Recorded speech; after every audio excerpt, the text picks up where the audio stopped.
बाहर आड़े अनेकरी बसी कदेल जुड़ा आनीदेवे क्या बोली कांजे कि आमर पाखर जनकर बारियाड़े हेइथिला कदेल गछ से सबको बांटी करी आमको भी किछि देइथिले तुली करी कांजे कि घरर जगाला तुन शाकटा बड़ा स्वाद लागसी मुहके ताके देखी करी माँ पनकी थी देला छको छको करी चार फाल काटी ताके पाइन थी धुइला सफा करी सिलबटा मसलाटा भल लागबा बोली काजू पोस्त देई करी मामा गुटे मोर बाटी देले ग्राइंडर रे बाटला लेखे एकदम पूरा चिकन करी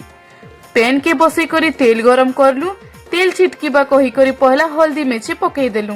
तार परे सिलबटा मसला संगे नून आउ सिझाला कदेल के देई करी मिक्स करी देलु आउ टिके भाजी देलु बेले रेडी हे गला गरमा गरम कदेल भजा। नेक्स्ट वीडियो के नहीं करी आसमी हेले चैनल के सब्सक्राइब करी दउन पहला आ वीडियो के लास्ट तक देखुचन से बहुत बहुत धन्यवाद।